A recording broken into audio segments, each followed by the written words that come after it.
Shalom, salam sejahtera buat semua pemirsa Pijar TV di mana saja berada dan secara khusus semua yang sering mengikuti program Ku Tahu Yang Ku Percaya. Hari ini saya, Pendeta Esra Sore, boleh bersuka cita karena bisa menemui Anda kembali dalam program Ku Tahu Yang Ku Percaya ini. Dan program Ku Tahu Yang Ku Percaya ini diproduksi di kota Jakarta, dan kalau saudara-saudara mengikuti pelajaran-pelajaran dalam episode-episode sebelumnya maupun juga episode yang akan segera kita ikuti ini, kalau misalnya saudara mempunyai pertanyaan-pertanyaan seputar materi yang disampaikan tentang doktrin Roh Kudus ataupun di luar materi yang ada, saudara boleh mengajukan pertanyaan. Di layar kaca Anda ada nomor yang tertera di sana. Silakan kontak nomor tersebut atau kirim pesan Anda ke sana, dan tim Pijar TV akan dengan sukacita menjawab pertanyaan-pertanyaan saudara. Dan juga bahwa program ini bisa sampai ke hadapan saudara itu tidak terlepas dari dukungan saudara-saudara sendiri. Ada banyak pemirsa yang memberikan dukungan doa, bahkan dukungan dana, sehingga program ini boleh hadir dan memberkati dan menjadi terang bagi Indonesia, bahkan untuk dunia ini. Nah, baik saudara-saudara, kita sekarang ada pada episode atau pelajaran-pelajaran kita yang berkenaan dengan Roh Kudus atau pneumatologi doktrin Roh Kudus. Dan selama episode-episode yang telah lewat, kita telah belajar banyak hal terkait dengan Roh Kudus. Dan saya sedang membahas beberapa pekerjaan Roh Kudus secara khusus di dalam diri orang percaya. Dan itu menjadi sesuatu yang banyak kali mendatangkan kebingungan, menimbulkan keresahan, menimbulkan pertanyaan, sehingga itu dibahas secara khusus. Misalnya soal baptisan Roh Kudus, soal kepenuhan Roh Kudus yang sudah kita lewati dalam pembahasannya di episode-episode sebelumnya. Nah, pada hari ini saya akan menambahkan lagi satu pembahasan seputar ini, yakni pemeteraian Roh Kudus. Nah, Alkitab berbicara tentang adanya pemeteraian terhadap orang percaya dalam hubungan dengan Roh Kudus. Ya, coba kita melihat ayat Efesus 1 ayat 13. Efesus 1 ayat 13, coba baca. Efesus 1 ayat 13, demikian firman Tuhan, di dalam Dia kamu juga, ketika kamu percaya, dimeteraikan dengan Roh Kudus yang dijanjikannya itu. Ya, ada kata-kata dimeteraikan dengan Roh Kudus. Lalu Efesus 4 ayat 30. Efesus 4 ayat 30, demikian firman Tuhan, dan janganlah kamu mendukakan Roh Kudus Allah yang telah memeteraikan kamu menjelang hari penyelamatan. Ya, Roh Kudus Allah yang telah memeteraikan kamu. Jadi kita melihat di sini bahwa ada dua ayat yang eksplisit menyatakan bahwa ada pemeteraian bagi orang percaya dalam hubungan dengan Roh Kudus. Nah, karena itu pada kesempatan ini kita akan belajar secara khusus dan lebih dalam lagi soal pemeteraian atau dimeteraikan.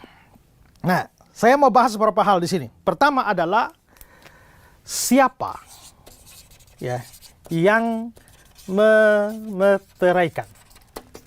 Siapa? Nah, kalau kita melihat dua ayat tadi yang dibacakan, jelas bahwa yang dimeteraikan itu adalah orang percaya. Ya, di dalam Dia kamu dimeteraikan dengan Roh Kudus. Kamu di Efesus 1 ayat 13 itu. Itu berarti orang percaya. Efesus 4 ayat 30, dan janganlah kamu mendukakan Roh Kudus Allah yang telah memeteraikan kamu. Jadi jelas bahwa dari dua ayat dibaca tadi, yang dimeteraikan itu adalah orang percaya. Tapi pertanyaan kita, yang memeteraikan siapa? Ini orang percaya dimeteraikan, ini orang percaya dimeteraikan, tapi yang memeteraikannya siapa? Ya. Nah, sekarang coba kita lihat Efesus pasal 4. Ayat yang ke-12 dan ayat 13. Oke, coba baca Efesus 1, 12, 13. Efesus 1 ayat 12 dan 13, demikian firman Tuhan, supaya kami yang sebelumnya telah menaruh harapan pada Kristus, Oke, sabar. Menaruh harapan pada Kristus, boleh menjadi puji-pujian bagi kemuliaannya. boleh menjadi puji-pujian bagi kemuliaannya. Nya di situ siapa? Tuhan Yesus.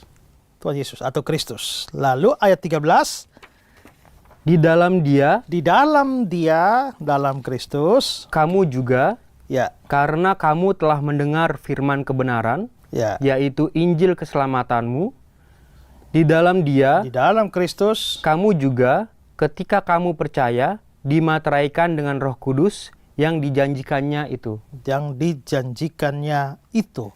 Nah, menarik bahwa berkali-kali dikatakan di dalam Dia, ya, di dalam Dia. Sekalipun ada kaitan dengan Roh Kudus, tapi di dalam Dia, dan konteksnya dari ayat 12 bicara tentang Kristus, maka kita sebenarnya bisa menafsirkan atau memahami ini juga bahwa Kristus itu terlibat di dalam pemeteraian orang percaya, ya. Oke, sekarang lihat 1 Korintus 1. 21-22. 1 Korintus 1 ayat 21 dan 22, demikian firman Tuhan. Sebab Dia yang telah meneguhkan kami bersama-sama dengan kamu di dalam Kristus adalah Allah yang telah mengurapi Oke, sabar. Kalau begitu Dia itu siapa? Kristus. Sebab Dia yang telah meneguhkan kami bersama-sama dengan kamu di dalam Kristus, berarti Dianya siapa? Ya. Siapa? Roh Kudus. No. Ini Allah Bapa. Ya, karena ada Kristus di dalam dengan kamu di dalam Kristus, berarti ini bukan Kristus. Ya. Adalah Allah yang mengurapi, ini pasti adalah Allah Bapa. Nah, ayat 22, Memeteraikan tanda miliknya atas kita dan yang memberikan Roh Kudus di dalam hati kita. berarti yang memeteraikan siapa? Allah Bapa. Allah Bapa. Jadi di sini Allah Bapa lah yang memeteraikan. Kalau di ayat yang pertama tadi, Allah kita dimeteraikan di dalam Kristus atau oleh Kristus. Tapi di sini itu Allah Bapa lah yang memeteraikan kita. Ya. Lalu sekarang lihat Efesus 4 ayat 30. Efesus 4 ayat 30, demikian firman Tuhan. Dan janganlah kamu mendukakan Roh Kudus Allah yang telah memateraikan kamu menjelang hari penyelamatan. Roh Kudus Allah yang telah memeteraikan kamu. Jadi yang memeteraikan kamu siapa? Roh Kudus. Ya, Roh Kudus. Di sini yang memeteraikan adalah Kristus, di sini adalah Bapa, lalu berikutnya adalah Roh Kudus. Jadi sebenarnya kita bisa membuat kesimpulan dari ayat-ayat ini bahwa sebenarnya yang memeteraikan orang percaya itu sebenarnya adalah Allah Tritunggal. Ya. Kristus memeteraikan kita, Bapa memeteraikan kita, demikian juga Roh Kudus memeteraikan kita. Tapi, oke. Dengan apa Kristus memeteraikan kita? Dengan apa? Dengan Roh Kudus. Dengan apa Bapa memeteraikan kita? Dengan Roh Kudus. Lalu dengan apa Roh Kudus memeteraikan kita? Nah ini jadi repot ini ya. Ya. Kalau Kristus memeteraikan kita dengan Roh Kudus, it's okay. Ngerti? Bapa memeteraikan kita dengan Roh Kudus, oke. Tapi kalau Roh Kudus memeteraikan kita, dia memeteraikan kita dengan apa? Roh Kudus memeteraikan kita dengan Roh Kudus.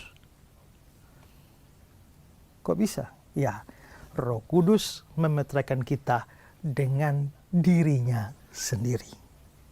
Ya. Jadi tidak aneh bahwa dia memberikan dirinya sebagai yang memeteraikan maupun dengan apa dimeteraikan. Ya, ini khusus Roh Kudus. Ya. Dengan kata lain, Roh Kudus memberikan dirinya kepada kita. Oke.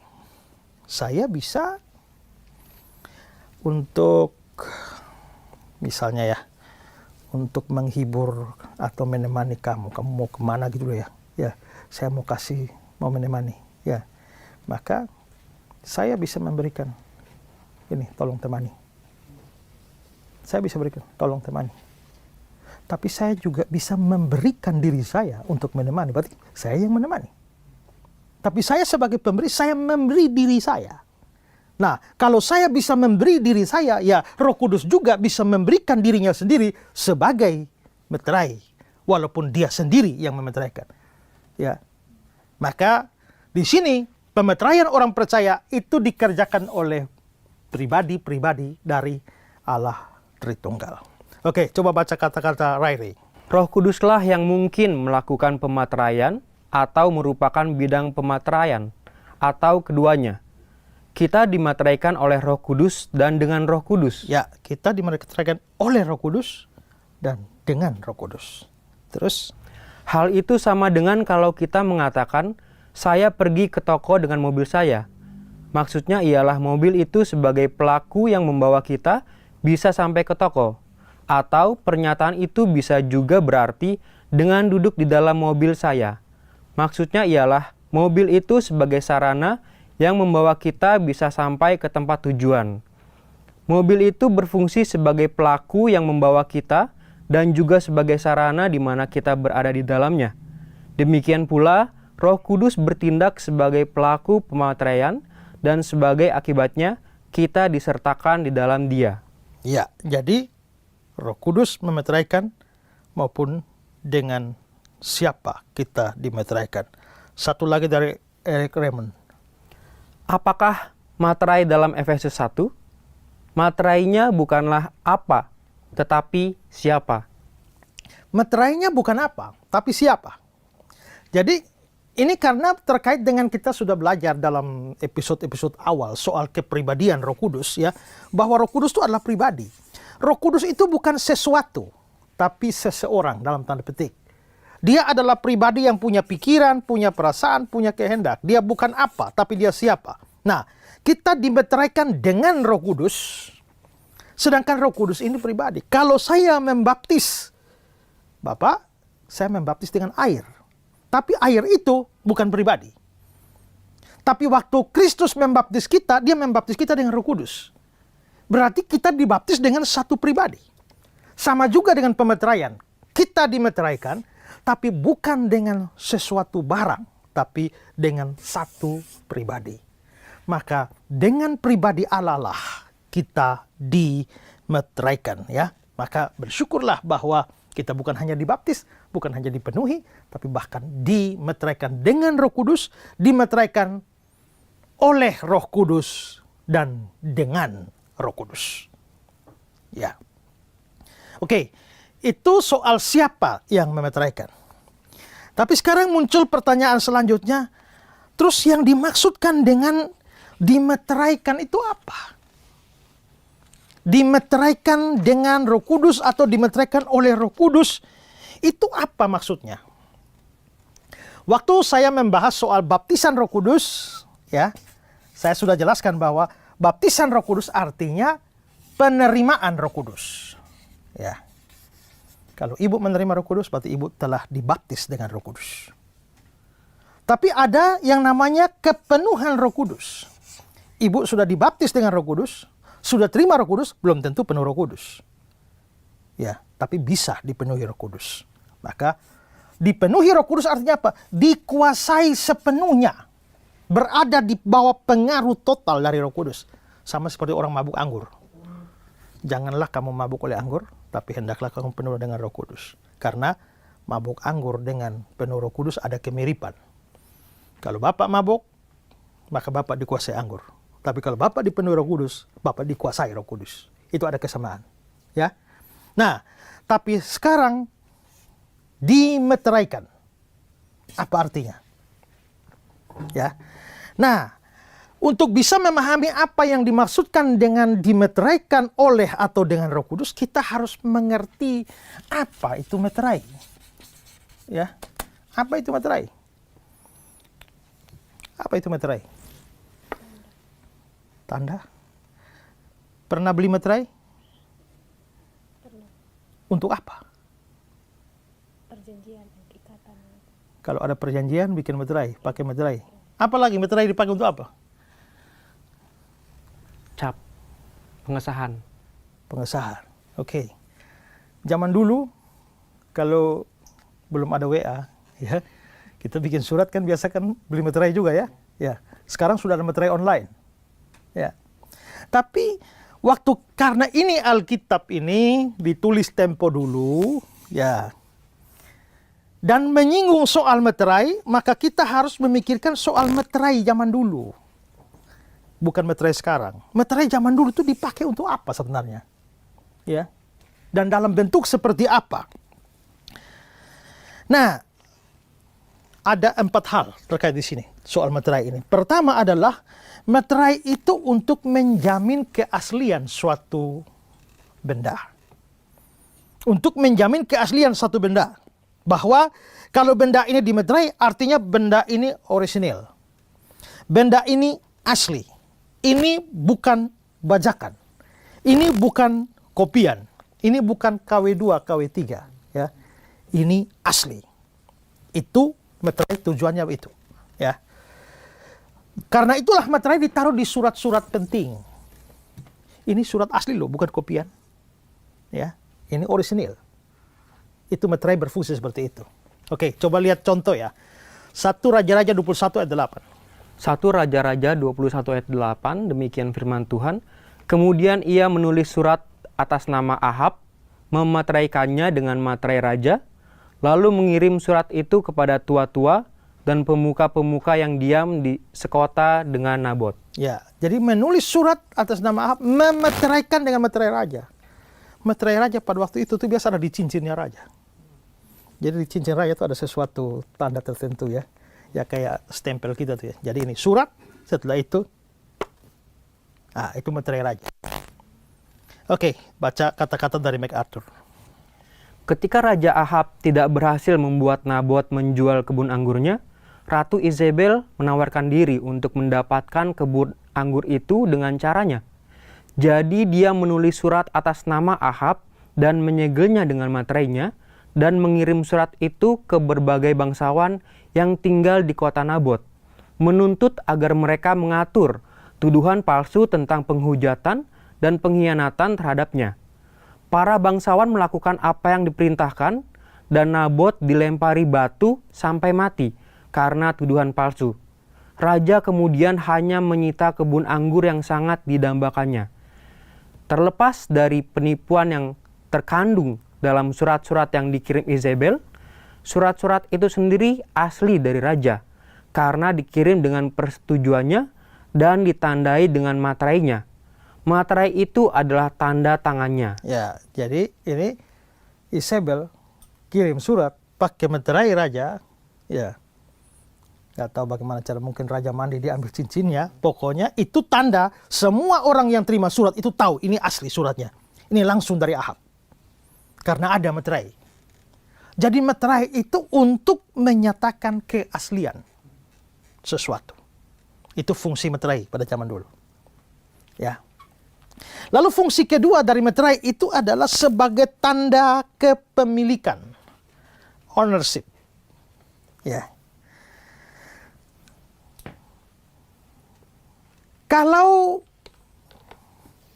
benda ini ada materai saya, ini berarti benda ini sah milik saya, bukan milik kamu. Ya kan? Karena yang ada capnya atau yang ada meterainya adalah meterai saya. Maka meterai itu menunjukkan ownership, kepemilikan. Ya. Paul Enns berkata, peternak memberikan cap pada ternaknya sebagai satu tanda bahwa ternak itu adalah miliknya. Zaman dulu ternak begitu. Kalau pernah tinggal di kampung, atau pemirsa yang mungkin sekarang lagi tinggal di kampung-kampung, pasti tahu itu. Kakek saya punya sapi ribuan ekor. Ya. Tapi semua sapi itu ada MN di situ, inisialnya. Martin Nge, itu nama kakek saya. MN. Dibuat dari besi. Besi yang dibentuk menjadi huruf M dan N, lalu dibakar di api, lalu ya. Maka semua sapi ada MN, begitu orang lihat, oh MN, orang tahu itu sapi milik Martin Nge. Ya, bukan milik orang yang lain yang bukan inisialnya. Ya. Jadi itu sama dengan pemberian meterai, cap. Maka pemberian meterai itu menunjukkan kepemilikan. Ya. Coba baca kata MacArthur.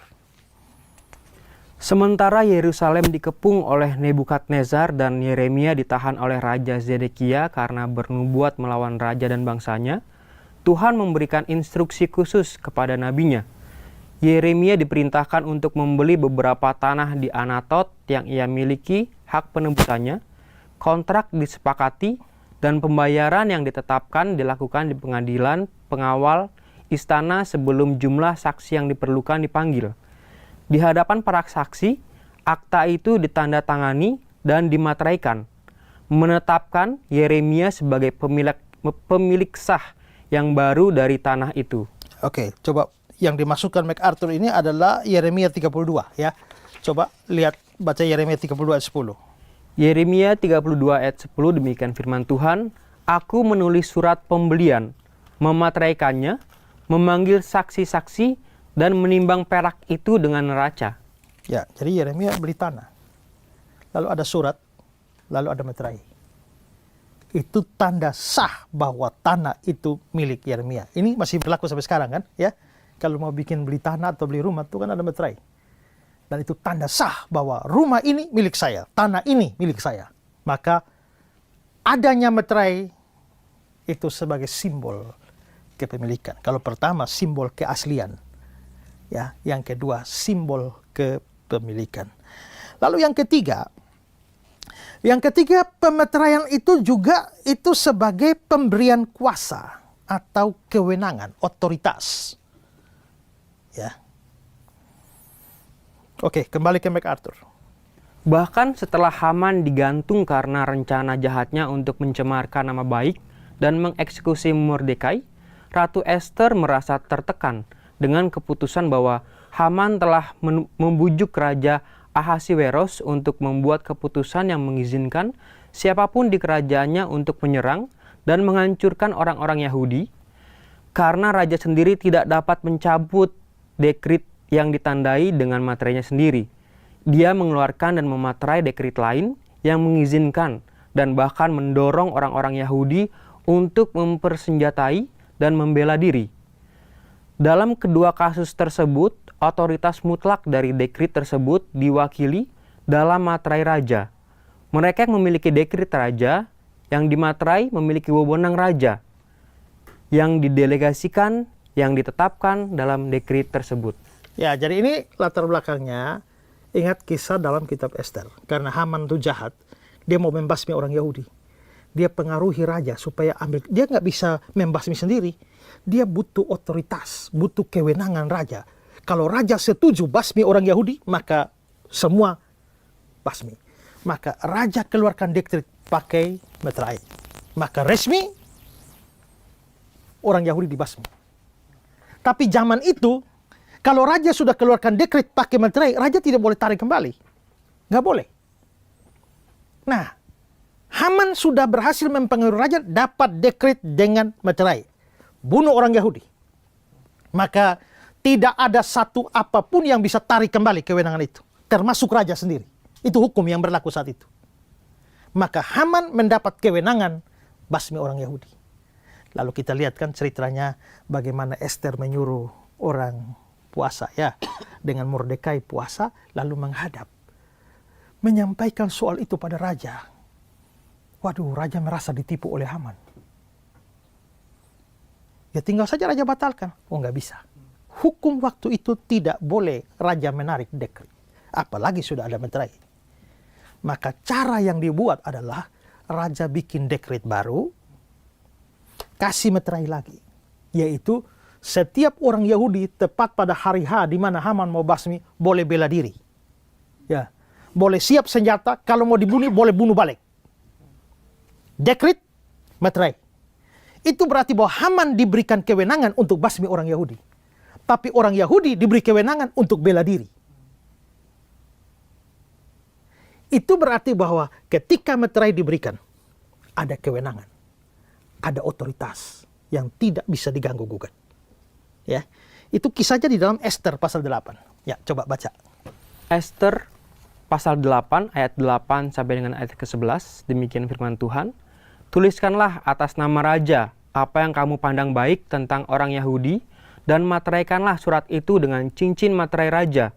Karena surat yang dituliskan atas nama raja dan dimateraikan dengan cincin materai raja tidak dapat ditarik kembali. Ingat ya, tidak bisa ditarik kembali. Sudah ada materai cincin raja, tidak bisa ditarik.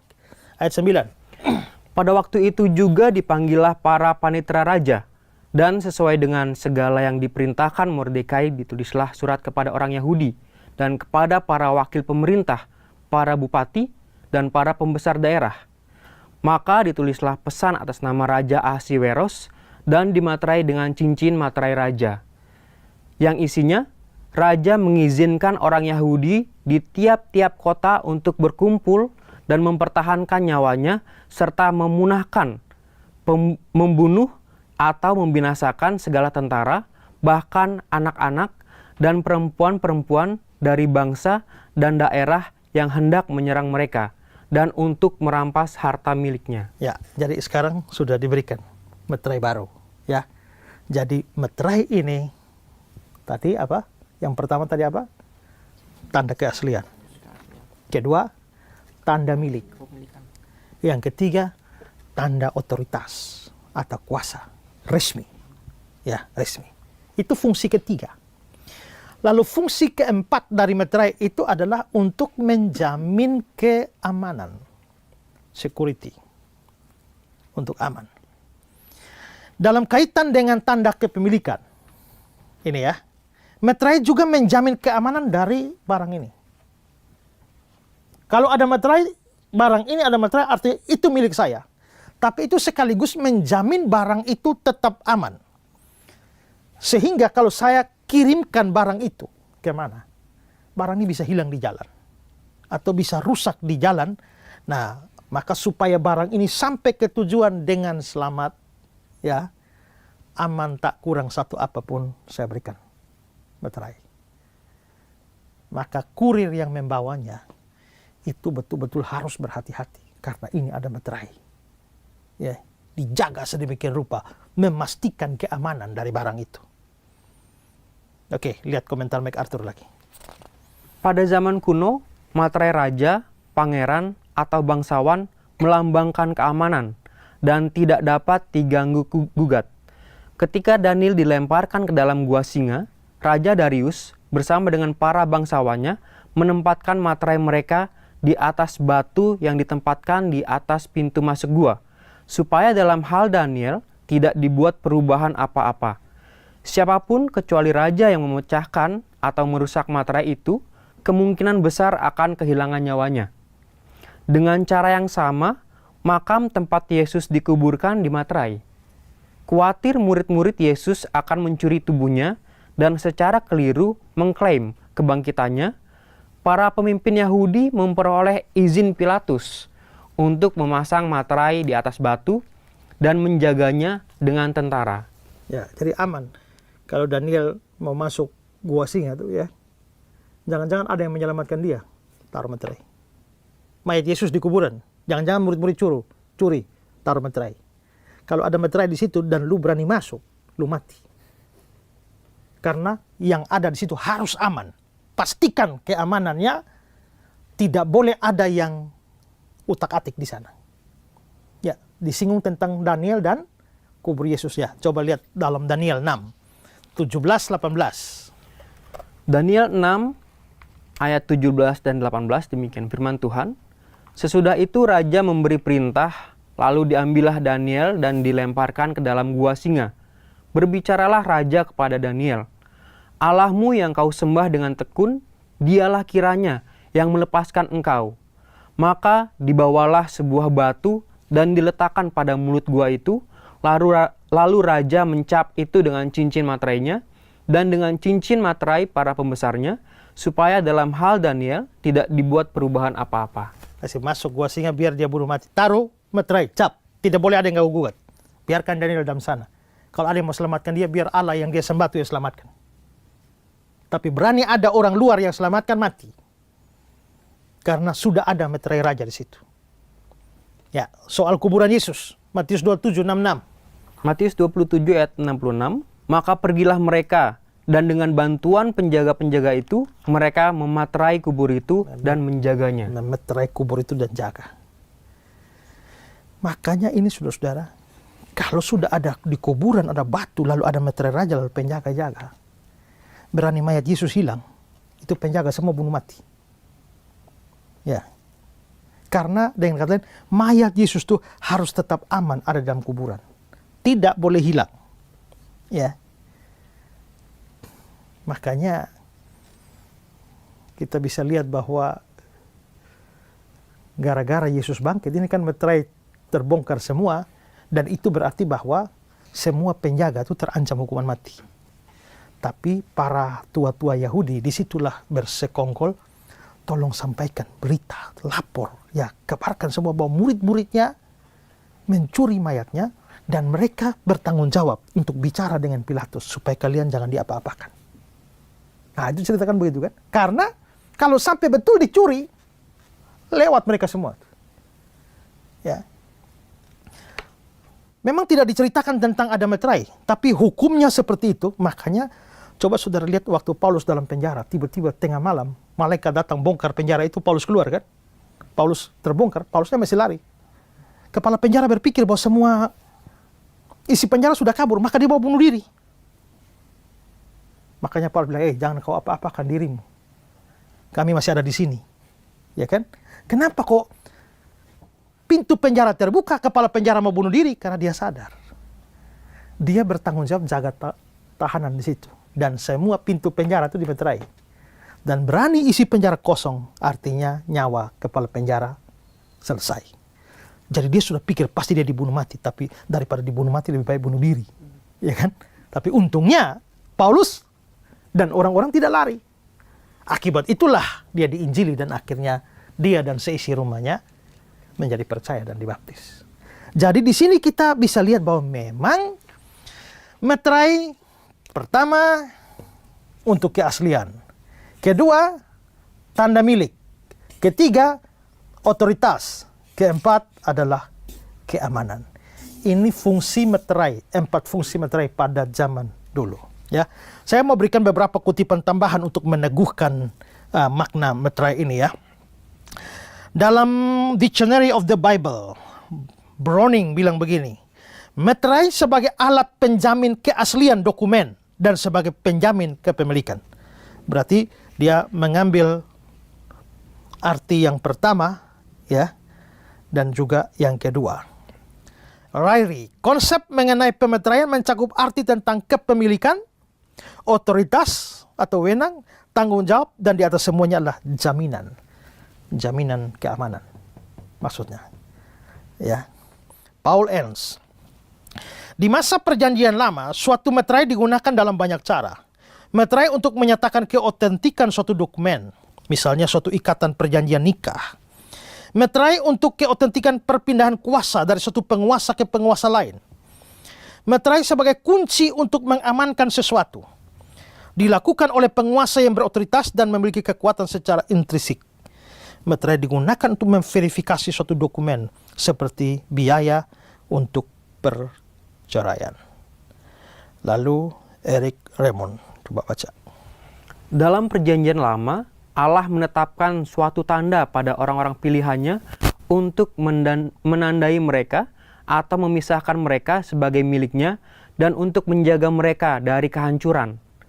Kita membaca dalam Wahyu 7 ayat 3 bahwa Tuhan menempatkan materai pada umatnya untuk mengidentifikasi mereka dan melindungi mereka dari murka.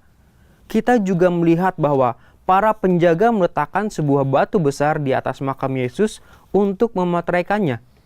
Dan Yohanes diperintahkan untuk memateraikan kata-kata nubuatan. Ini menyatakan keamanan.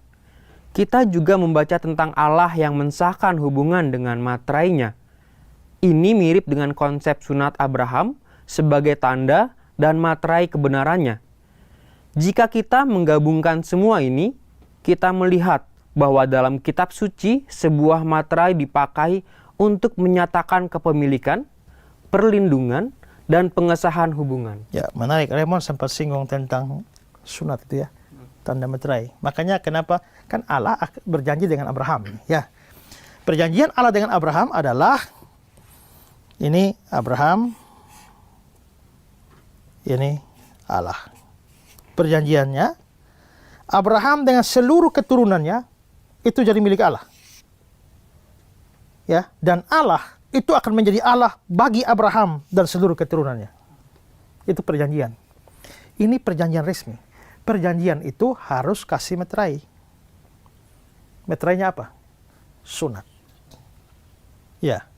Maka setiap orang Israel harus sunat. Laki-laki ya. Karena perempuan, karena budaya patrilineal. Jadi perempuan dianggap sudah termaktub. Termasuk di dalam laki-laki. Jadi laki-laki disunat. Umur 8 hari disunat.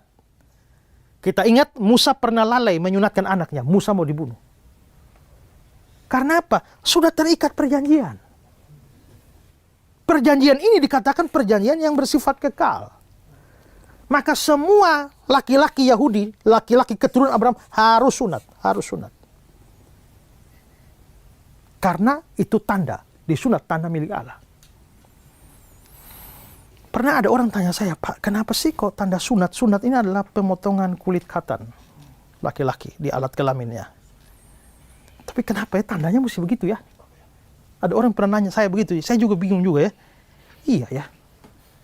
Lalu saya membaca beberapa komentar, ya ada beberapa pendapat, tapi ada pendapat yang mengatakan begini, bahwa mengapa sampai kok ada pemotongan kulit kelamin laki-laki? Ada yang bilang begini, pertama, karena coba bayangkan seorang laki-laki setiap hari berapa kali dia buang air kecil. Waktu dia buang air kecil, dia melihat alat kelaminnya. Dia ingat, oh ada perjanjian. Maka dia ingat selalu akan perjanjian itu. Atau kedua, orang Yahudi itu ya selalu saja jatuh dalam perzinahan, baik rohani maupun juga jasmani. Nah, mereka suka kawin-mawin dengan bangsa lain. Ya. Kalau mereka kumpul dengan satu bangsa, mereka kawin dengan orang-orang perempuan-perempuan bangsa itu, kemudian terseret penyembahan berhala. Nah, kalau mereka kawin dengan bangsa lain, ini kan harus berhubungan seks. Pada waktu berhubungan seks, mereka melihat alat kelamin, ingat. Ini kita ini milik Allah loh. Ya. Jadi mencegah mereka supaya jangan meneruskan itu. Jangan meneruskan perzinahan ini. Karena kita ini sudah terikat janji milik Allah. Nah gitu. Dengan kata lain, sunat itu menjadi tanda meterai bahwa mereka milik Allah. Itu kan? Tapi di perjanjian baru kan nggak sunat ya. Nggak wajib. Ya, kalau mau sunat boleh. Tapi bukan alasan rohani. Paulus bilang sunat atau tidak bersunat tidak perlu. Mengapa? Karena perjanjian baru sudah punya tanda lain. Ya, yaitu sunat digantikan dengan baptisan. Ya. Seperti sunat dalam perjanjian lama, tapi hanya terbatas berlaku bagi laki saja, tapi di PB laki perempuan dibaptis semua. Nah, dengan kata lain, itu menjadi pengganti sunat. Nah, ini sedikit keluar dari materi kita. Tapi intinya adalah bahwa memang materai itu untuk menunjukkan tanda kepemilikan. Ya, mengerti semua? Ya, juga pemirsa di rumah, kalau penjelasan saya ini masih belum saudara pahami, ya, atau menimbulkan pertanyaan, menyisakan tanda tanya, nah, di layar Anda ada nomor, silakan kontak, silakan kirim pertanyaan Anda ke sana, dan tim Pijar TV akan menjawab pertanyaan Anda. Ya. Dan bersyukur bahwa program Ku Tahu Yang Ku Percaya boleh dihadirkan di hadapan saudara. Ini tidak terlepas dari dukungan doa dari banyak pihak, juga dukungan dana dari banyak pihak. Ya, dan mari terus berdoa dan mendukung Pijar TV supaya terus dapat menghadirkan pelajaran-pelajaran semacam ini untuk memberkati banyak orang. Nah, ini kan tentang, saya baru menjelaskan soal fungsi meterai pada zaman dulu ya. Nah, kalau fungsinya seperti itu, maka kita kembali kepada poin utama kita bahwa kita dimeteraikan oleh atau dengan Roh Kudus. Meterai kita itu adalah Roh Kudus. Meterai dulu cincin raja.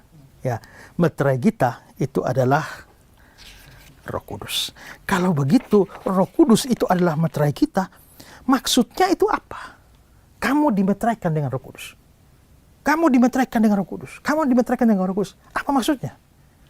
Ya, oke. Tadi arti atau fungsi pertama apa? Tanda kepemilikan. Kalau di barang ini, ya, ada fungsi pertama tadi adalah menjamin keaslian. Jadi ini bukan KW, ini sungguh-sungguh, ini ori, ya. Nah, maka kalau ada meterai di sini, ini tanda ini barang asli loh, ya. Ini bukan kopian, ini bukan bajakan, ini asli loh. Kalau itu fungsi meterai, maka begitu si A dimeteraikan dengan Roh Kudus, itu menunjukkan keaslian si A ini. Asli apa? Asli bahwa, ingat ya, sebelum kita percaya Yesus, menurut Yohanes 8 ayat 44 kata Yesus, iblislah yang menjadi bapa. Jadi kamu ini anak iblis sebelum kamu percaya. Sebelum kamu percaya Yesus anak iblis. Ya. Dan ingat saudara-saudara, kalau saudara belum percaya Yesus, saudara itu anak iblis. Ini bicara rohani. Secara rohani hanya dua, anak Allah dan anak iblis. Orang kalau tidak percaya Yesus atau belum percaya Yesus, dia anak iblis. Kalau saudara belum sungguh-sungguh percaya Yesus, saudara anak iblis. Biarpun saudara majelis gereja, saudara anak iblis. Biarpun sudah dibaptis, saudara tetap anak iblis. Kalau tidak percaya Yesus. Biarpun sudah ikut perjamuan, biarpun sudah ikut pelayan, bahkan sudah jadi pendeta, jadi pengkhotbah sekalipun, kalau saudara tidak sungguh-sungguh percaya Yesus, saudara masih anak iblis. Ya. Tapi begitu seorang menjadi percaya, dia lalu diberikan kuasa menjadi anak Allah. Ya, coba Yohanes 1 ayat 12. Yohanes 1 ayat 12, demikian firman Tuhan, tetapi semua orang yang menerimanya diberinya kuasa supaya menjadi anak-anak Allah, yaitu mereka yang percaya dalam namanya. Ya, jadi begitu percaya Yesus, jadi anak Allah. Begitu percaya Yesus, anak Allah. Kalau Pak Andi hadir di satu gereja, tanya, coba yang anak iblis angkat tangan. Pasti nggak ada yang angkat tangan kan? Kalau ditanya, coba yang anak Allah angkat tangan, bisa jadi semua angkat tangan. Ya. Atau ditanya anak iblis nggak angkat tangan, anak Allah nggak angkat tangan, berarti dia bingung. Ya kan? Dia lagi bingung. Tapi ada dua saja. Tapi kemungkinan besar, tanyalah pada orang di gereja atau orang Kristen. Siapa anak Allah? Semua angkat tangan, anak Allah. Tapi pertanyaan kita adalah, benarkah satu gereja yang kira-kira ada 1.000 orang itu bisa pasti semua anak Allah? Bisa jadi ada orang yang sebenarnya hanya Kristen KTP saja, dia kira dia sudah anak Allah. Padahal dia masih anak iblis. Dengan kata lain, dia sebenarnya nggak sungguh-sungguh anak Allah. Ya, bukan asli anak Allah. Ya kan? Nah, kalau dia sebenarnya anak iblis tapi hanya mengira dia anak Allah. Ya, kalau kamu betul anak Allah, kamu pasti dapat Roh Kudus dong. Kamu dapat Roh Kudus. Tapi kalau hanya ngira-ngira, kayaknya saya anak Allah ya. Ya. Maka ini bukan anak Allah sungguh-sungguh. Nggak ada Roh Kudus. Jadi, untuk menunjukkan bahwa seseorang betul-betul asli anak Allah, Allah kasih Roh Kudus. Begitu ada Roh Kudus, kamu pasti anak Allah, ori, bukan palsu. Ya. Tapi yang belum percaya Yesus tapi ngaku-ngaku anak Allah, saudara anak Allah tapi palsu. Nggak ada Roh Kudus di situ. Ya, nggak ada Roh Kudus. Tuhan Yesus punya 12 murid. 11 murid itu percaya semua. Satu tidak, Yudas Iskariot itu. Makanya Yesus bilang, kamu sudah bersih oleh firman yang kusampaikan, tapi tidak semua. Berarti 11 orang bersih, satu tidak. Itu berarti bahwa, wah, kalau kita lihat Yudas, waktu Yesus mengajar dia hadir, waktu Yesus PA dia hadir, waktu Yesus bikin mujizat dia hadir, waktu Yesus utus pergi pelayanan dia ikut, Kayaknya asli ya. Tapi Yesus bilang, aku memilih kamu yang 12, tapi satu di antaramu adalah iblis. Berarti sebenarnya satu palsu. Berarti, ya, 11 asli, satu palsu. Saya pernah ditanya oleh orang, Pak, kira-kira, kan saya banyak menginjil. Lalu pernah ditanya, Pak, apakah Bapak yakin bahwa jemaat Bapak semua Kristen asli? Nggak yakin. Sampai 50%? Enggak. Kenapa? Coba bayangkan. Yesus itu begitu hebat. Guru, Tuhan. Urus 12 orang. Satu orang masih palsu. Saya, mana bisa dibandingkan dengan Yesus? Jauh. Ngurus 500 orang. Misalnya. Yesus ngurus 12, masih ada satu palsu. Bagaimana saya ngurus 15? 50% asli juga belum tentu. Ya kan? 25% juga belum tentu. Karena ada orang yang palsu tapi kelihatan asli. Hari ini banyak uang palsu mirip uang asli ya. Dan sangat mirip. Yang namanya palsu, apalagi dari iblis. Iblis itu jago palsu itu. Kalau uang asli 100.000 warna merah. Uang palsu warna apa? Kalau kamu bikin uang palsu 100.000 warna biru, kamu pemalsu bodoh. Ya kan? Tidak ada orang mau percaya kamu. Nah, begitu juga iblis itu memalsu. Kalau lihat perumpamaan lalang di antara gandum itu ya. Ada gandum kan, tapi malam datanglah musuh menaburkan benih lalang. Lalu Tuhan Yesus jelaskan, musuh itu adalah iblis. Nah, apakah kami cabut? Jangan. Ya. Mengapa? Jangan-jangan kamu cabut salah. Saking miripnya lalang dengan gandum. Berarti iblis itu memasukkan lalang di antara gandum terlalu mirip. Itulah sebabnya orang Kristen asli dan orang Kristen palsu itu juga mirip. Dan kemiripan itu saya kira Yudas Iskariot ini jauh lebih, dalam tanda petik, lebih rohani dari banyak jemaat Kristen sekarang. Ya kan? Waktu Yesus mengutus murid-murid pelayanan, dia memberikan mereka kuasa untuk mengusir setan, membangkitkan orang mati, menyembuhkan. Yudas dapat? Dapat. Berarti ada kemungkinan bahwa Yudas juga bikin KKR kesembuhan ilahi. Ya kan? Ya, tapi palsu dia. Dan bayangkan, kepalsuan Yudas nih, 11 temannya tidak tahu. Satu-satunya yang tahu kepalsuan Yudas hanya Yesus. Makanya kamu semua ini salah satu akan jual saya. Mereka bingung, bukan saya kan? Bukan saya kan? Kalau mereka tahu Yudas palsu, mereka dia. Tapi mereka semua nggak tahu. Ya, saking palsunya Yudas, saking miripnya dengan asli, hanya Yesus yang tahu dia palsu.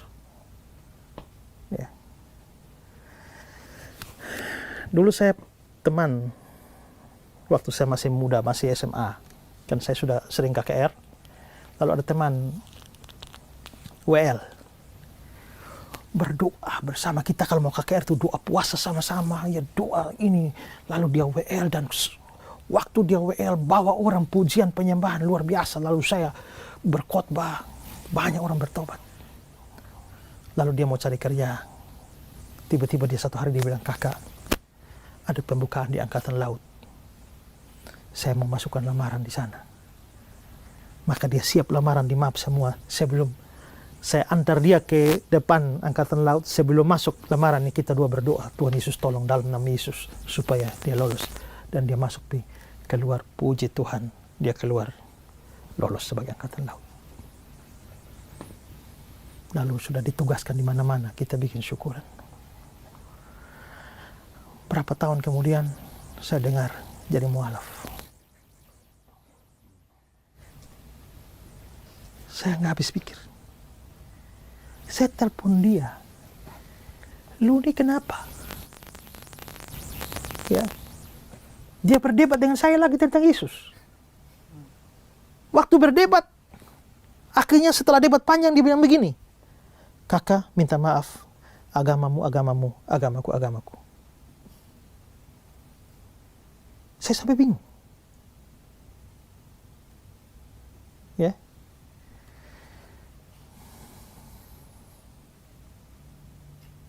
Dan dia menikah dengan orang Islam. Dia jadi Islam. Tapi rupanya istrinya hanya Islam KTP. Sembahyang nggak pernah. Tapi yang dia jadi Islam sungguh-sungguh. Sembahyang lebih giat, lebih gigih, lebih sungguh-sungguh dari istrinya. Bingung saya. Kalau dia sampai begitu, artinya sekian lama dia bersama-sama dengan saya itu palsu loh. Tapi saya nggak tahu. Saya nggak tahu kepalsuannya sampai dia jadi mualaf. Ya. Berarti ada banyak orang yang Kristen tapi palsu. Kristen yang palsu seperti itu nggak ada Roh Kudus. Tapi ada Kristen yang sungguh-sungguh. Nah, kalau ini sungguh-sungguh percaya Yesus, ini sungguh-sungguh adalah Allah. Untuk menjamin keaslianmu, Tuhan berikan Roh Kudus sebagai meterai. Waktu Roh Kudus masuk dalam dirimu, itu meterai. Orang ini asli, anak Allah.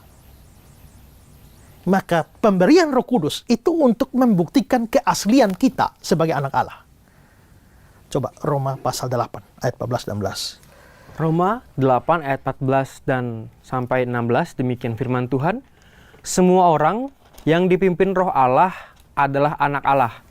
Sebab kamu tidak menerima roh perbudakan yang membuat kamu menjadi takut lagi, tetapi kamu telah menerima roh yang menjadikan kamu anak Allah.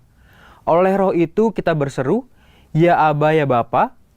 Roh itu bersaksi bersama-sama dengan roh kita bahwa kita adalah anak-anak Allah. Jadi roh itu bersaksi kita betul-betul anak Allah. Kalau kamu betul-betul orang percaya, anak Allah, diberi Roh Kudus. Tapi sebaliknya, kalau kamu betul-betul ada Roh Kudus, berarti kamu betul-betul anak Allah. Kalau kamu adalah Roh Kudus, kamu anak Allah. Tidak peduli bisa bahasa roh atau tidak, pasti ada Roh Kudus. Ya, tidak peduli kamu perlu guling-guling atau tidak di lantai. Ya, kamu adalah asli anak Allah. Jadi pemberian Roh Kudus itu menjamin keaslian. Ya, baca kata-kata MacArthur. Ketika Tuhan memberi kita Roh Kudus-Nya, seolah-olah Dia mencap kita dengan materai yang berbunyi, orang ini milikku dan merupakan warga asli kerajaan ilahiku dan anggota keluarga ilahiku. Ya, asli keluarga Allah, asli milik Allah, asli orang kerajaan Allah. Ya, maka pemeteraian Roh Kudus menunjukkan keaslian. Kedua, makna kedua tadi adalah apa? Kepemilikan. Kalau barang ini ada meterai, ini artinya milik. Ya. Maka di sini kalau ada Roh Kudus itu membuktikan kita milik Allah. Ya. Efesus 1 13-14. Efesus 1 ayat 13 sampai 14, demikian firman Tuhan, di dalam Dia kamu juga ketika kamu percaya dimateraikan dengan Roh Kudus. Oke, dimateraikan dengan Roh Kudus yang dijanjikan itu. Ayat 14. Dan Roh Kudus menjadikan kita milik Allah untuk memuji kemuliaannya. Roh Kudus menjadikan kita milik Allah. Kamu dimeteraikan, berarti kamu milik Allah. Ayat ini dalam terjemahan Indonesia sehari-hari bilang, kalian percaya pada Yesus Kristus, karena itu Allah memberi tanda miliknya padamu, yaitu roh yang dijanjikan. Dengan kata lain, Roh Kudus itu adalah tanda milik. Jadi kalau sampai Bapa ada Roh Kudus, Bapa milik Allah. Kalau Bapa tidak punya Roh Kudus, bukan milik Allah. Milik siapa?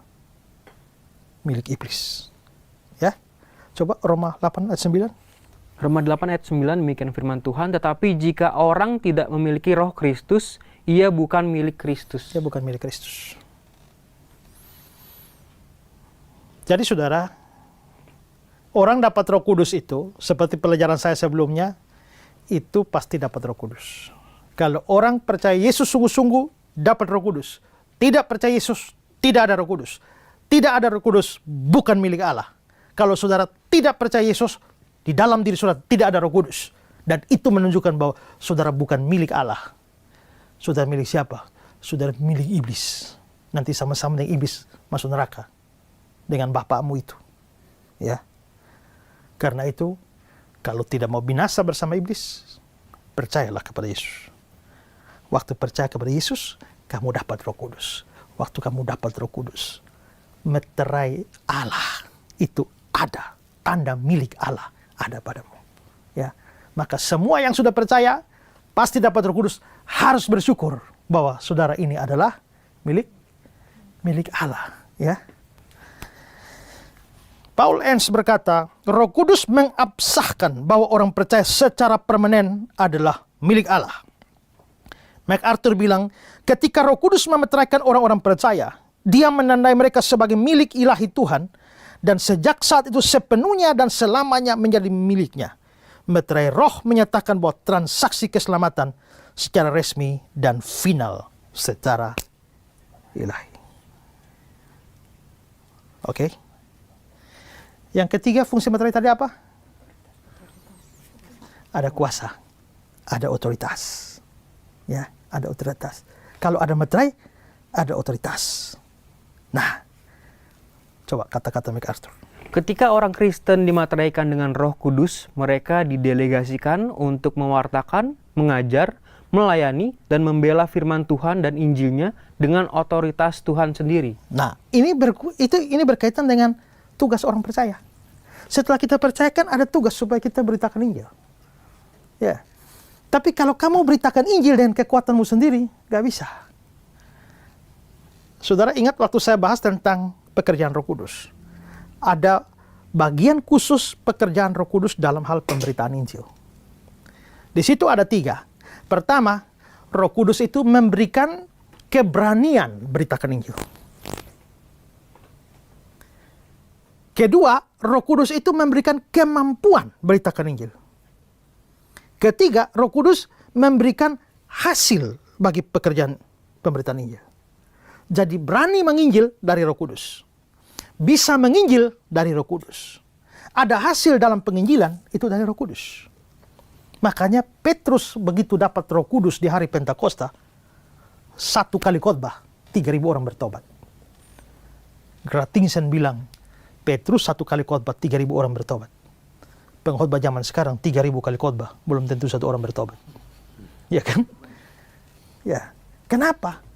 Petrus lagi dipenuhi Roh Kudus. Berarti Roh Kuduslah yang memberikan hasil di dalam penginjilan. Kalau boleh ditambah lagi, 1 lagi. Roh Kudus memberikan keberanian untuk menghadapi resiko dalam pemberitaan Injil. Kemarin sudah saya singgung ya, dalam episode sebelumnya. Petrus berkhotbah dapat 3.000 jiwa. Stefanus berkhotbah dapat 3.000 buah batu. Karena orang lempar dia kan.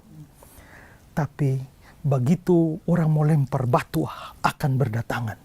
Stefanus yang penuh dengan Roh Kudus menatap ke langit. Dan dia melihat Yesus berdiri di sebelah kanan Allah Bapa. Itu aneh itu. Karena banyak bagian kita pengakuan iman rasuli naik ke surga, duduk di sebelah kanan. Yesus digambarkan duduk di sebelah kanan, tapi yang Stefanus lihat itu berdiri. Kenapa bukan duduk? Kayaknya di surga Yesus duduk di sebelah kanan. Tapi sekarang ada rasulnya, ada hambanya yang lagi dilempar batu dan segera jadi almarhum dan mau naik ke surga. Maka Yesus berdiri menyambut Ini kayak standing ovation ini, ya. Karena ada martirnya yang akan naik. Tapi coba bayangkan, batu-batu mau berdatangan. Tapi Stefanus tidak lihat batu, tapi dia lihat Yesus. Kenapa? Penuh Roh Kudus. Berarti Roh Kudus memberikan kemampuan, keberanian juga dalam menanggung resiko pemberitaan Injil. Nah, itu berarti dalam tugas kita beritakan Injil ini perlu Roh Kudus. Maka Roh Kudus inilah yang memberikan kuasa. Roh Kudus memberikan otoritas. Roh Kudus memberikan kewenangan dalam beritakan Injil. Maka di Kisah 1 ayat 8, kamu akan menerima kuasa. Kalau Roh Kudus turun ke atas kamu akan menjadi saksi di Yerusalem, Yudea, Samaria, sampai ujung bumi. Pemeteraian itu untuk memberikan otoritas atau kuasa. Kalau ibu telah diberikan Roh Kudus, artinya kuasa dan kewenangan beritakan Injil sudah ada. Maka jangan takut beritakan Injil. Sudah ada kuasanya. Ya, tapi anehnya banyak orang Kristen takut ya beritakan Injil. Saya waktu mahasiswa dari Malang menuju ke Kediri, itu jalannya belok-belok loh. Woi, jauh. Naik bis saya. Satu kali saya naik bis, di samping saya itu duduknya ceweknya cantik sekali. Rasanya saya suka dia. Ya. Tapi waktu itu tiba-tiba ajak ngobrol, dia tanya, "Mas, waktu ngobrol-ngobrol sudah kenal, Mas kerjanya di mana?" Pikir, aduh, kalau mau bilang pendeta atau hamba Tuhan kok nggak enak ya. Hanya, saya guru. Guru apa? Guru bahasa asing. Bahasa asing apa aja? Bahasa Inggris, bahasa Jerman, bahasa Perancis, padahal nggak tahu. Habis itu turun saya menyesal ya. Kenapa saya begitu penakut ya? Kok malu sekali mengakui diri saya. Akhirnya saya berdoa, Tuhan ampuni saya. Tuhan, tolong Tuhan atur sedemikian rupa supaya saya ketemu cewek itu lagi. Atau kalaupun nggak cewek itu, cewek lain juga nggak apa-apa lah. Begitu saya pulang naik bis, saya lihat ada cewek lain juga. Langsung saya ajak kenalan, saya hamba Tuhan loh. Akhirnya saya beritakan Injil. Ya. Kalau saudara sudah percaya sungguh-sungguh, tapi masih takut beritakan Injil, dengar baik-baik, di dalam diri saudara itu ada Roh Kudus. Kamu sudah dimeteraikan dengan Roh Kudus, berarti ada kuasa, ada power, ada otoritas, ada kewenangan. Maka jangan takut beritakan Injil. Ya. Tapi kalau saya beritakan Injil terus kalau dia nolak gimana? Nolak itu bukan urusanmu. Karena Roh Kudus juga yang bekerja dalam urusan hasil. Ya. Tugasmu beritakan, soal hasilnya dari Tuhan. Mau terima kek? Nuh itu berkhotbah 120 tahun. Tapi satu orang pun gak ada yang bertobat. Kecuali keluarganya sendiri. Ya kan? Tapi dia setia terus selama 120 tahun. Hasil itu bukan urusan kita. Yang pasti ada Roh Kudus dalam diri kamu, kamu punya otoritas. Ya. Lalu yang keempat tadi fungsi materi apa? Keamanan, security. Ya.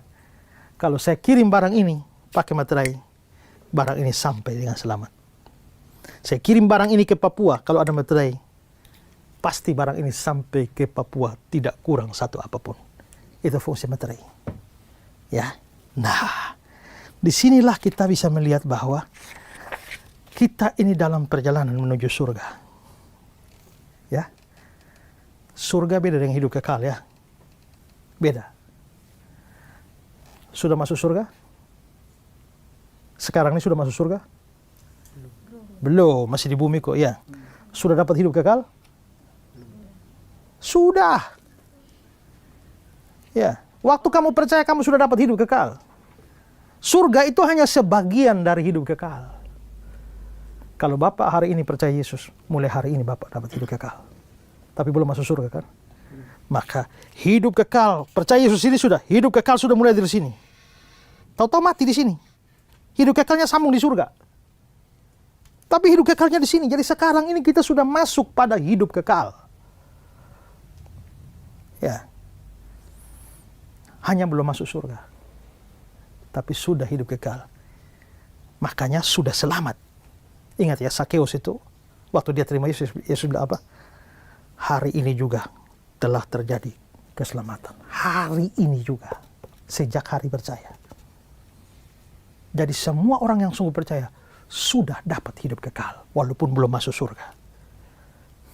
Ya, kalau penjahat di samping Yesus tuh, pas dapat hidup kekal, pas masuk surga, ya kan? Karena begitu percaya langsung mati hari itu juga.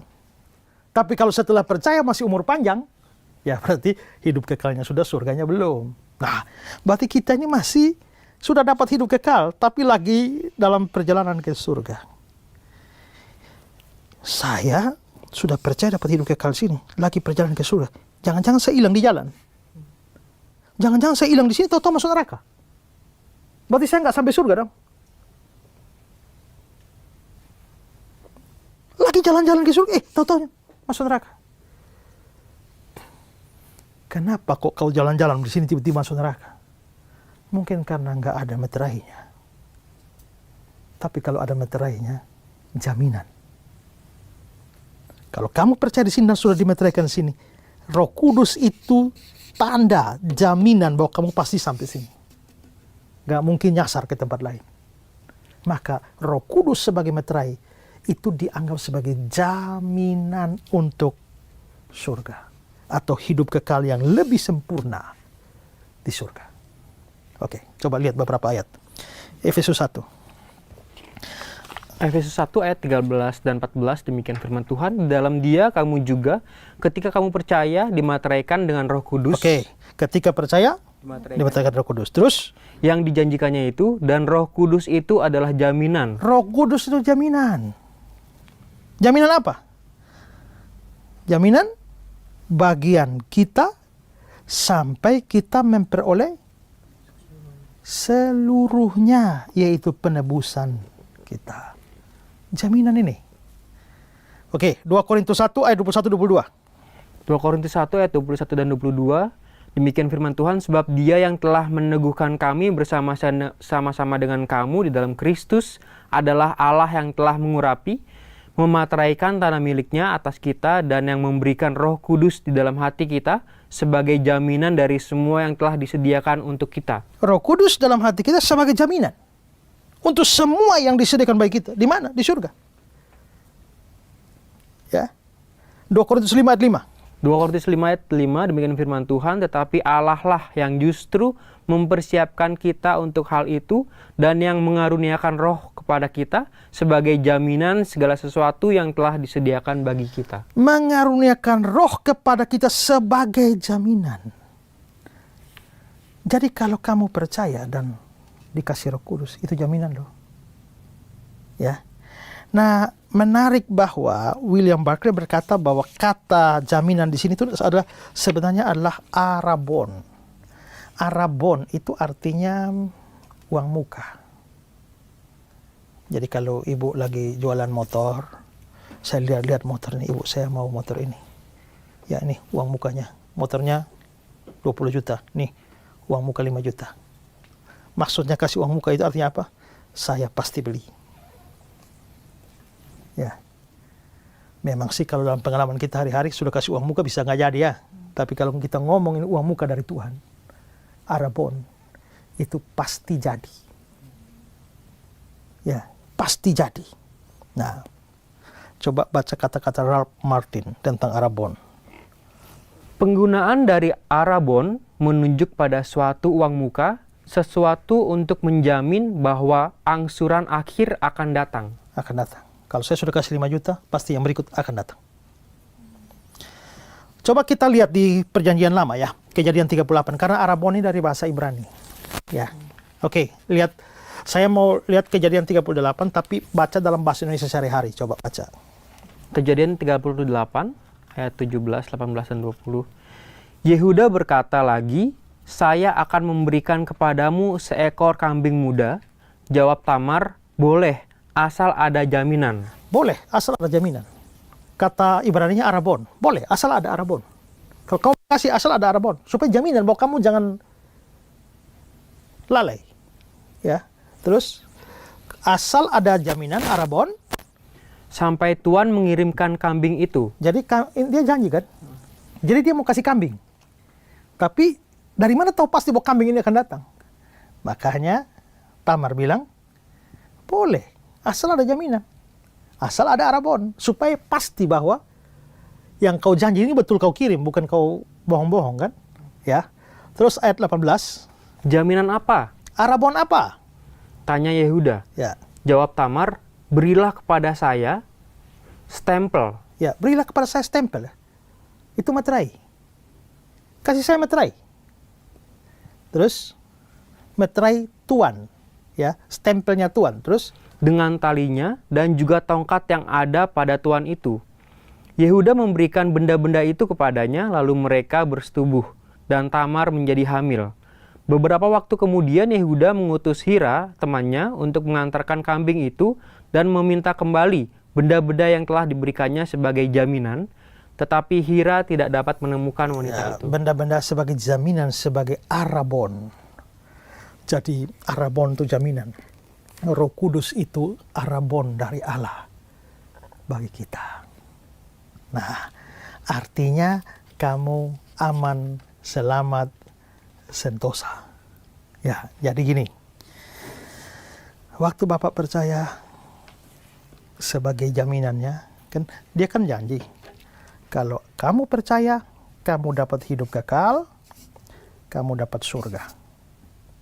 Sekarang sudah dapat hidup kekal. Surga belum kan? Lalu bagaimana Bapak tahu pasti bahwa Bapak pasti ke surga dan tidak nyasar ke neraka?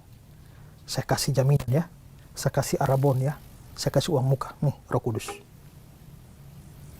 Maka begitu ada Roh Kudus, Bapak harus tahu pasti.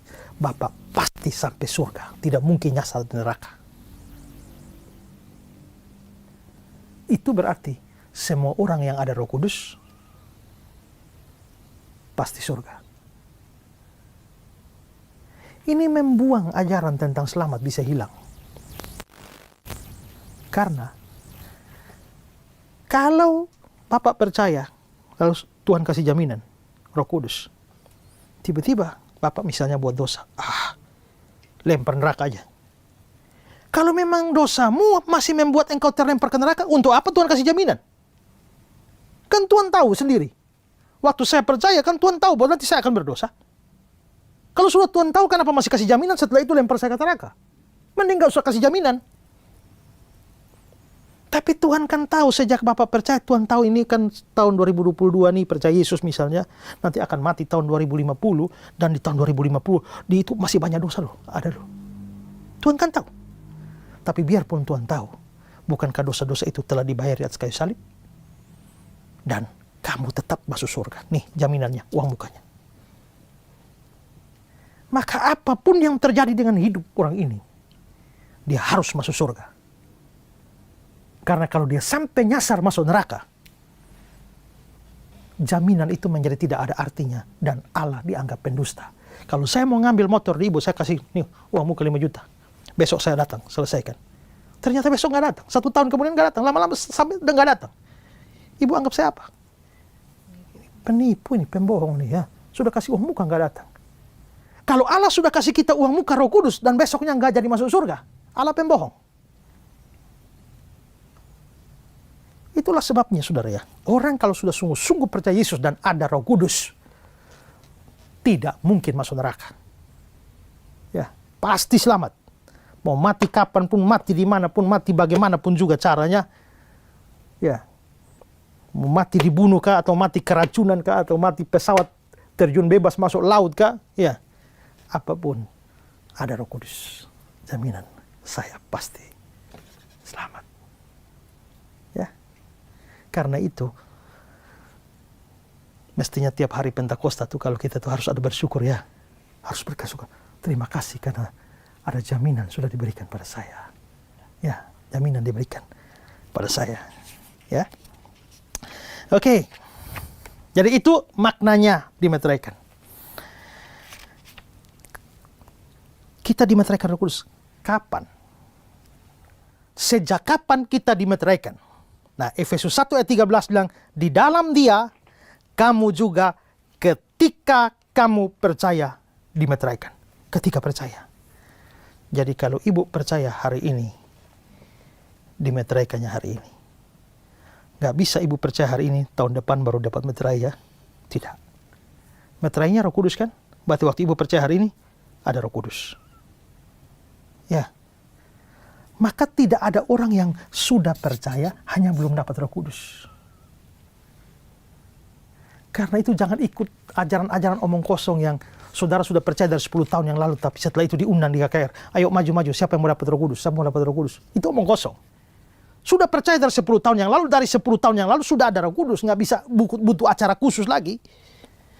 Ya. Tidak butuh KKR khusus untuk dapat Roh Kudus. Dan tidak butuh pendeta khusus untuk tumpang tangan baru dapat Roh Kudus.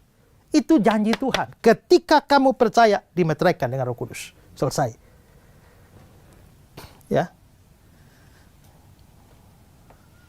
Ini perlu saudara camkan karena banyak sekali ajaran-ajaran yang berkeliaran di dunia Kristen ini ya, yang membuat akhirnya saudara sudah percaya Yesus tapi merasa belum ada Roh Kudus. Makanya perlu doa khusus, ya, perlu penumpangan khusus baru terima Roh Kudus. Tidak. Ketika kamu percaya, dimeteraikan dengan Roh Kudus.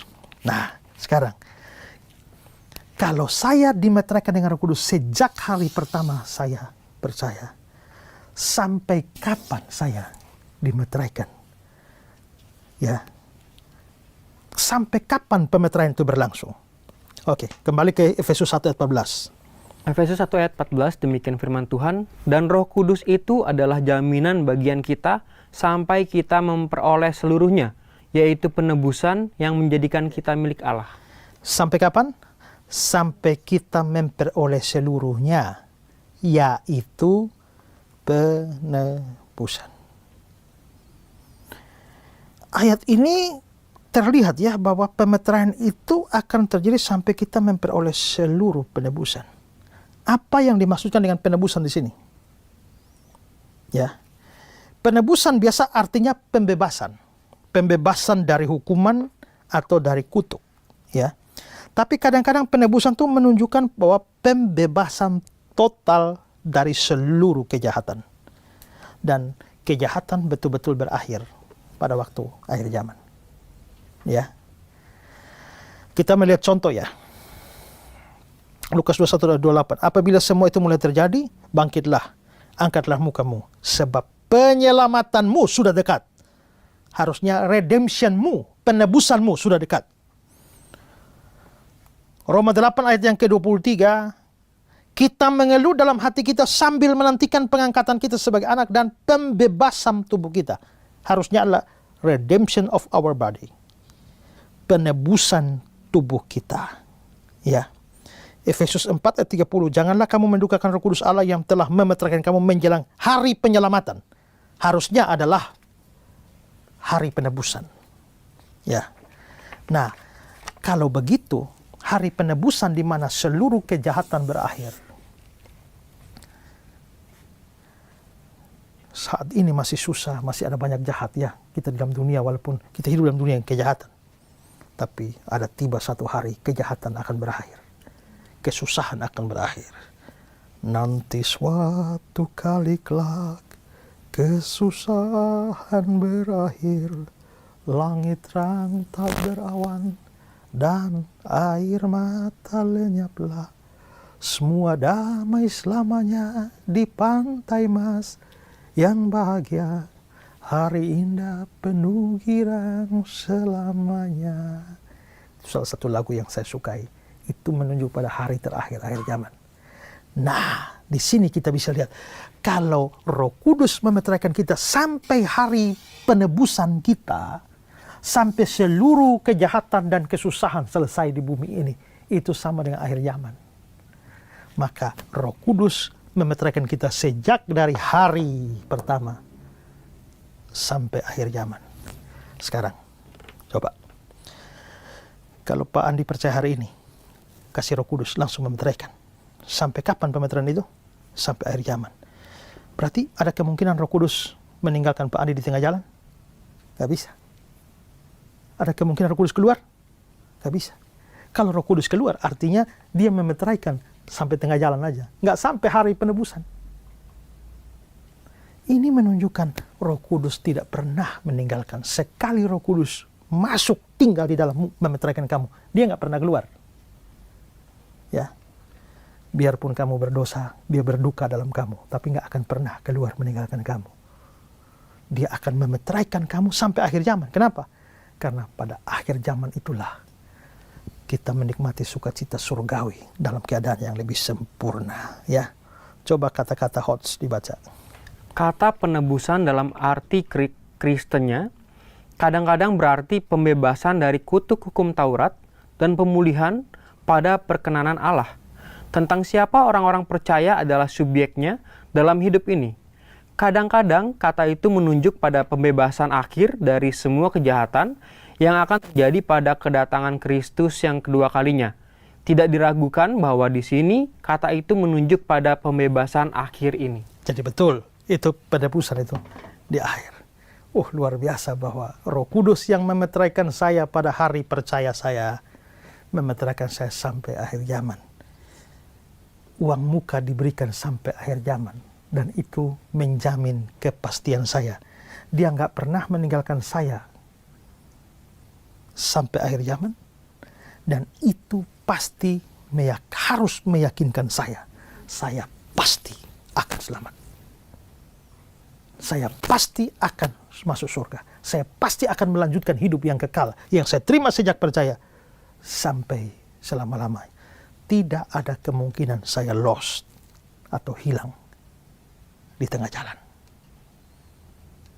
Karena itulah maka harus bersyukur untuk pemeteraian yang Roh Kudus berikan.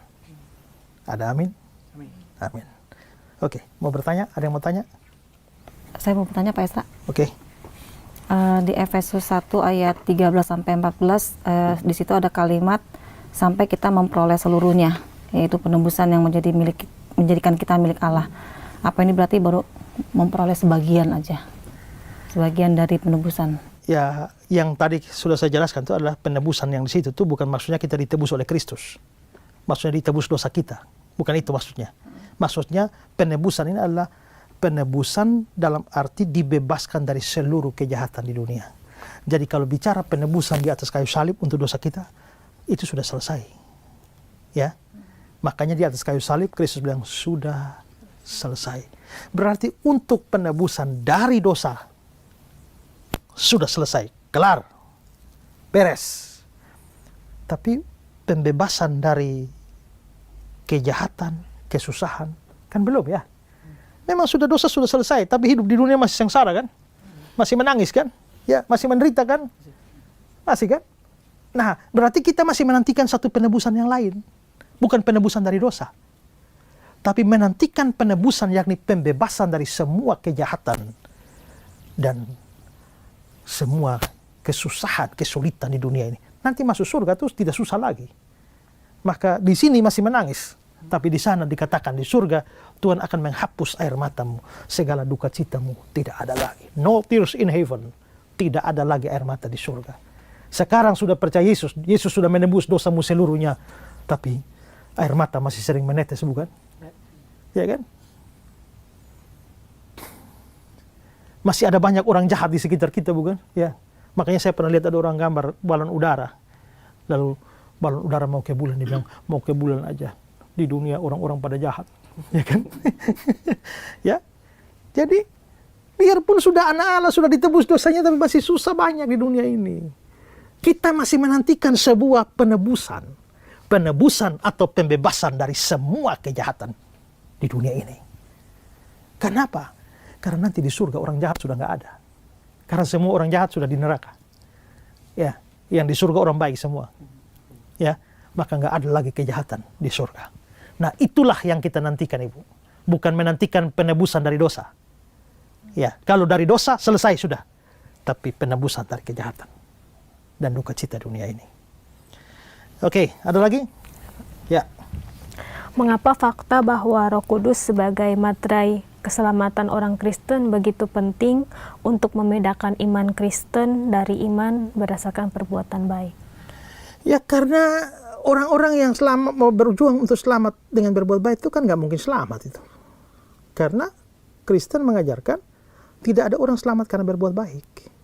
Ya, Keselamatan kita cuma-cuma. Roma pasal 3, 24. Ya. Roma 3, 27. Efesus 2, ayat 8, 9. Galatia 2, ayat 16. Semua ayat itu mengatakan orang tidak bisa selamat dengan berbuat baik. Hanya iman. Yesaya 64, ayat 6. Seluruh perbuatan baik kita itu seperti kain kotor. Jadi semua orang, termasuk saudara-saudara yang dalam Kristen dan berpikir saudara mau masuk surga dengan berbuat baik, saudara akan satu hari akan mati dan tiba-tiba rasa panas. Nah, kalau masih bingung biar saya kasih tahu, memang kalau rasa panas itu artinya sudah di neraka. Ya. Hanya iman kepada Yesus Kristus, bukan perbuatan kita. Karena itu jangan berbuat baik supaya selamat. Beriman saja supaya selamat. Habis selamat baru berbuat baik. Begitu kamu beriman saja dan selamat, Roh Kudus pasti diberikan. Efesus 1 ayat 13. Nah, kalau berbuat baik baru selamat, harus sebaik apa? Bisa sih kalau buat baik untuk selamat sih mungkin. Asal kamu buat baik dan tidak boleh ada dosa satu. Begitu ada dosa satu, masuk neraka. Karena syarat masuk neraka itu dosa satu. Upah dosa ialah maut. Bukan upah dosa-dosa ialah maut. Bentuk tunggal. Berarti satu dosa, maut. Jadi silakan berbuat baik sebanyak-banyaknya, tapi tidak boleh ada satu dosa.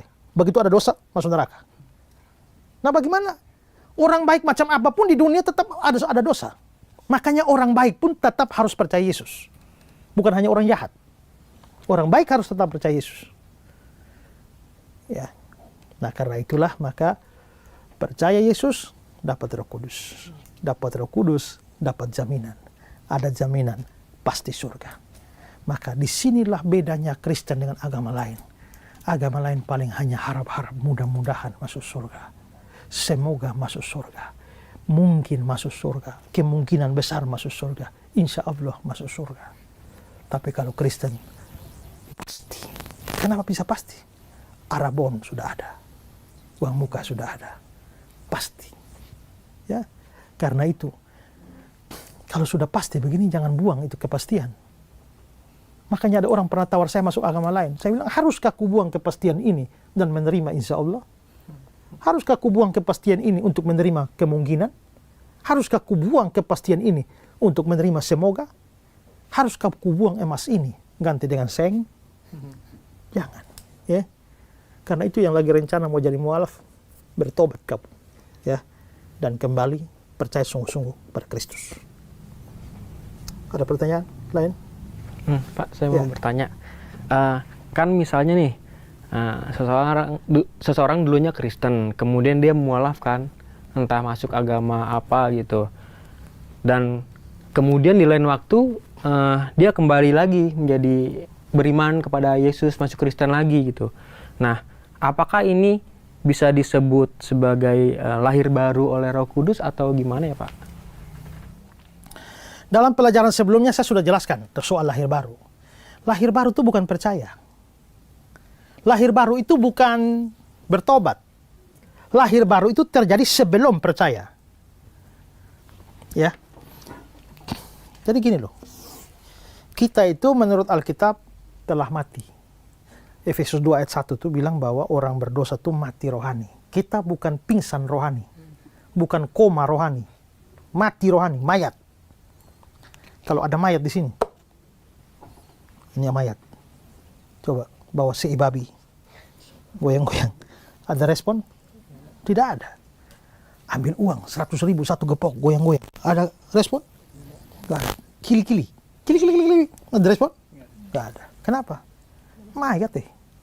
Bagaimana caranya supaya dia bisa respon? Kasih si babi dia respon. Kasih hidup dia dulu. Hidupkan dia. Setelah dia hidup, kasih uang, matanya mulai hijau. Ya, kasih si babi mulai respon. Karena sudah hidup. Nah, kita itu lagi mati rohani. Mau dikasih apapun yang rohani nggak bisa respon. Mau dikasih firman Tuhan, mau diinjili bagaimanapun nggak bisa. Nah, bagaimana supaya dia respon? Kasih hidup dulu. Siapa yang kasih hidup? Roh Kudus. Nah, Roh Kudus menghidupkan inilah yang disebut sebagai kelahiran kembali. Nah, sekarang sudah dihidupkan ini kan, udah bisa respon kan? Nah, kalau begitu sekarang injili dia. Begitu injili dia, tahu-tahu bisa percaya. Berarti percayanya di sini, tapi lahir barunya di sini. Maka lahir baru mendahului percaya. Lahir baru itu bukan percaya. Lahir baru itu bukan bertobat. Gara-gara lahir baru, makanya kamu bisa percaya dan bisa bertobat. Maka di situ. Ya. Sekarang tentang orang yang sudah lahir baru, terus pindah agama. Murtad. Kemarin ada yang tanya dalam episode sebelumnya, kalau orang sudah ada Roh Kudus, kan Roh Kudus menyertai selama-lamanya. Terus kalau sudah ada Roh Kudus, terus dia pindah agama. Apakah Roh Kudusnya keluar? Kalau Roh Kudus keluar kan salah, karena Yesus bilang dia akan menyertai kamu selama-lamanya. Kalau memang begitu, waktu dia pindah ke agama lain, Roh Kudus ikut ke sana. Waktu dia menyembah berhala di sana, Roh Kudus juga ikut. Tidak. Kalau saya harus bedakan antara, ginilah, kita mesti bedakan antara orang pindah agama dengan murtad. Ya, pindah agama dengan murtad itu nggak sama. Karena ada orang yang pindah agama dan murtad, ada orang yang pindah agama tapi nggak murtad. Murtad itu apa sih? Berbaliknya pikiran dan perasaan. Yang tadinya pro Yesus, sekarang memusuhi Yesus. Tadinya pro Yesus, sekarang anti Yesus. Nah, masalahnya tidak semua orang yang pindah agama itu jadi anti Yesus kan? Ya. Ini nih sebenarnya pro Yesus nih ya. Tapi hanya karena terpengaruh dengan cowok ganteng dan kaya raya, akhirnya ikut masuk ke agama lain. Tapi sebenarnya dalam hati itu masih pro Yesus. Dipaksa ke masjid juga, tapi waktu sujud, yang di hati yang keluar tuh Yesus. Ini berarti dia jadi agama lain. Tapi hati dan pikirannya kayaknya nggak pindah itu ya. Ini dia dosa besar karena tinggalkan Kristen. Tapi belum kategori murtad. Ya. Tapi yang itu dari Kristen, sekarang jadi agama lain dan dia serang Yesus, maki-maki Yesus, hajar orang Kristen sedemikian rupa. Mulai kayak teman kita satu yang ada di YouTube itu yang ya sering menyerbu iman Kristen, memaki-maki, mengolok-olok kita. Tadinya kok dia pendeta ya katanya. Kayaknya dia pro Yesus, tapi sekarang kok memusuhi sekali Yesus dan Kristen. Oh, ini hatinya, pikirannya sudah berbalik. Ini murtad. Nah, yang murtad seperti ini pasti tidak pernah jadi Kristen sungguh-sungguh. Jadi Roh Kudus nggak pernah ada di situ. Ya, jadi bukan Roh Kudus keluar. Roh Kudus nggak pernah ada.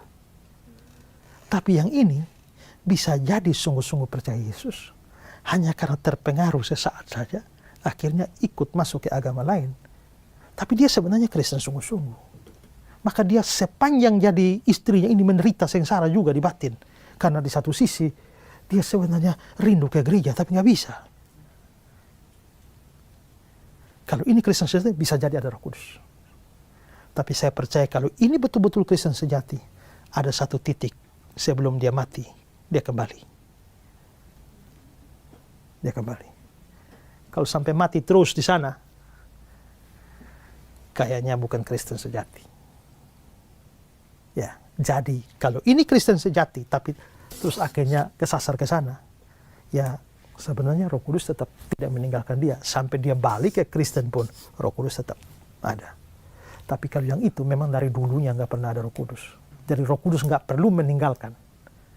Ya, kalau dia berbalik ke Kristen, berbalik karena apa? Lihat dulu kan. Berbalik karena tahu-tahu dapat cewek Kristen lagi. Dia kembali. Ya, tetap juga nggak ada Roh Kudus juga. Sampai kalau dia kembali dan dia sungguh-sungguh terima Yesus sebagai juru selamat Tuhan, barulah Roh Kudus mendiami dia. Ya, gitu ya. Ya. Oke, baik saudara-saudara pemirsa di rumah, kalau saudara punya pertanyaan juga jangan ragu-ragu, di layar kaca saudara ada nomor yang tertera di sana. Silakan kirimkan pertanyaan, tim Pijar TV akan dengan senang hati menjawab pertanyaan saudara. Dan bersyukur bahwa Tuhan boleh pakai program Ku Tahu Yang Ku Percaya untuk mengajar kita, mencerdaskan kita, membuat kita menjadi tahu apa yang kita percayai. Program ini terlaksana karena dukungan doa, dukungan dana dari banyak pihak termasuk dari sebagian pemirsa. Mari terus dukung Pijar TV dalam doa, dalam dana. Kalau saudara digerakkan Tuhan untuk memberi, ada nomor rekening di layar kaca Anda. Silakan kirimkan donasi Anda ke sana untuk dapat memproduksi program-program pengajaran semacam ini yang membuat terang itu, terang Kristus boleh menjangkau banyak orang dan bahkan seluruh dunia. Dari studio Pijar TV, saya Pendeta Esal Soro bersama rekan-rekan di tempat ini dan seluruh tim Pijar TV mengucapkan buat saudara, Tuhan memberkati saudara. Sampai jumpa di episode yang akan datang. Salam terang bagi Indonesia.